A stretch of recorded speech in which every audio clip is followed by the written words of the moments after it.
Federally regulated minimum wage workers have just gotten a 65-cent raise, bringing that rate up to $17.30 an hour.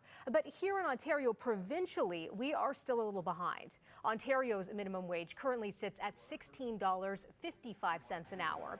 A bump to $17.20 has been announced for October.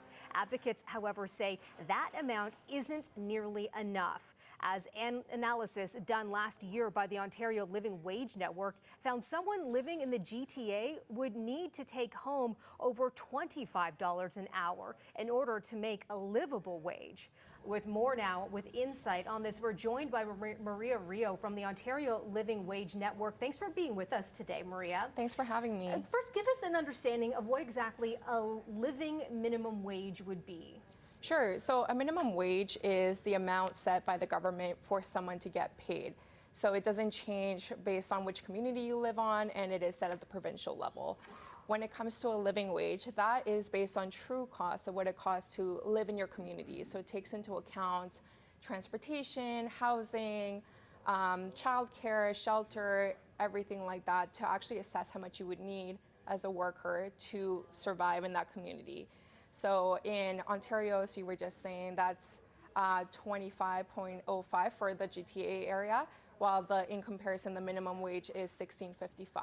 So it's a really big gap.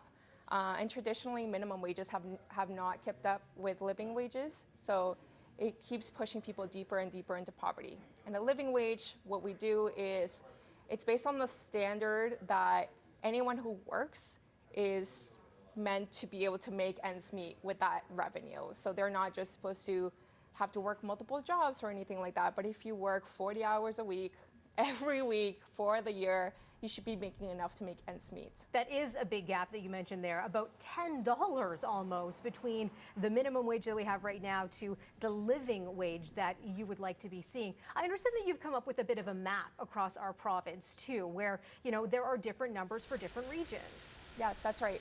So we calculated based on a few different inputs. So as I said, shelter, transportation, childcare. Sure, because it costs different prices for rent and mortgage in different places you live in. That's right, but your wage is actually not indexed to any cost of living. It's just set at one amount. So your minimum wage, also ODSP rates, OW rates, they're all set at one amount, and they don't account for the true cost of living in your area, much less any additional needs that you might have as a person. So if you have an aging parent, if you have an emergency vet bill, if you have any sort of issue where you can't report to work anymore for, let's say, a few weeks, like, you're in deeper trouble than you would be before. But yeah, going back to the gap that you mentioned, it's almost a $15,000 gap per year. So each year that someone is getting paid a minimum wage versus a living wage, they're $15,000 in the hole. So around $200 to $300 a week that they're falling short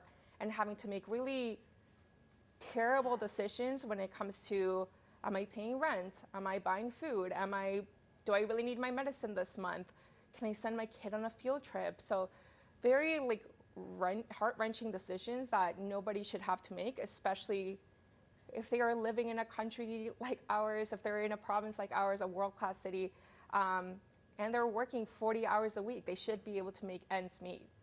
That is, you know, extreme stress to be living with too, if you are dealing with that. You know, every day here on City News 24/7, it feels like we have announcements from politicians at the federal, provincial, local level talking about affordability, talking about housing. I wonder, when it comes to the province and the feds, are they doing enough when it comes to setting this minimum wage? I think absolutely not. That $15,000 gap is really hard to ignore. And even with the increase in minimum wage that Ontario is going to be implementing on October 1st, that becomes a $13,500 gap. So it's not really much of a difference at that point.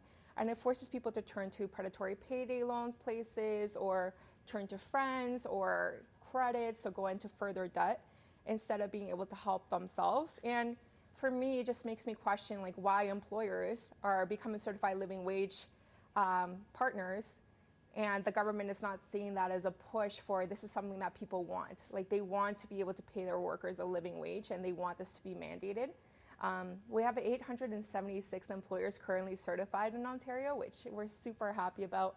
and 170 of those are in the GTA. So there's a big push for the government to do more when it comes to this. And it's something that we're not really seeing when it comes to these policy changes. So when you're announcing like a 15%, 4%, Yeah, they share a lot of numbers.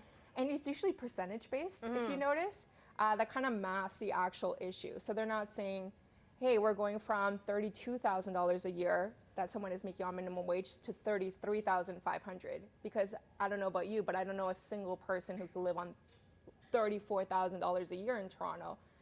Not a dignified life, not at all. And something that a lot of people don't know is actually that minimum wage workers are not children living at home and, Yeah, we were talking about that before we started chatting here today. And that, what a lot of people think when you're thinking of minimum wage. I made a minimum wage when I was a teenager, in my early 20s, living at home, working at Harvey's for about 5 years. But that's not the average person making minimum wage now. No, and that's what a lot of people assume because they go back to like when I was making minimum wage. Exactly. I was 15, 16. I lived with my parents. Exactly. I lived with my parents. All of my basic needs were taken care of. I didn't have to pay rent, food, even schooling sometimes, right? But that's just not the case for people in Ontario. 70% of the people who make minimum wage now are adults. So that's a very different situation to try to make ends meet. And that's why I come back to the point of dignified living. So how are you going to live a dignified life and have access to appropriate housing, food that's culturally relevant and nutritious, and live in the city? And that's why we see so many people moving away, because right now there's hundreds of thousands of Ontarians accessing emergency food services. And yeah, through your work, I'm wondering how you're seeing people fill that gap to meet their basic needs right now. Yeah, so I'm a board member on the Ontario Living Wage Network, but by trade I'm a professional fundraiser. So I work at a company called Further Together, and what I do is I work with nonprofits across the country to actually raise funds. So one of my clients, actually, the North York Harvest Food Bank, they're currently serving 300,000 people per year. And it's not like they've grown exponentially from before the pandemic to now, or that they've been given the resources to really thrive and solve systemic issues. Like, we're trying to make sure that we're meeting the need as it arises, but nonprofits are also being pushed to the brink, right? So you have donors who are less capable of giving because their budgets are getting hit by inflation. You have charities who have to pay their employees a living wage, which is very important, of course, and are also having to pay for the inflated cost of like program supplies like food. And then you have major donors whose stocks have been affected as well. So maybe they're less likely to give because maybe they don't get a capital tax receipt as beneficial as they would before. So you see nonprofits are being stretched to the brink. I think it was a report by Second Harvest that said 32% were thinking of turning people away within the next year because they just don't have the capacity to meet the need. And this is all based on systemic issues. So it's people not having enough income through ODSP, OW, minimum wage, who are turning to emergency services, and emergency services that are filling the gap that the government should be, and that the government has all the power to address. So it just makes me angry, it makes me sad to see that there's so many people who are seen as expendable and who are forced to make ends meet without the ability to do so. These issues certainly a driving force behind a lot of the stories we're seeing here every single day. Thanks for putting a spotlight on that. Maria Rio with the Ontario Living Wage Network. Thanks for being with us today. Thank you so much for having me again.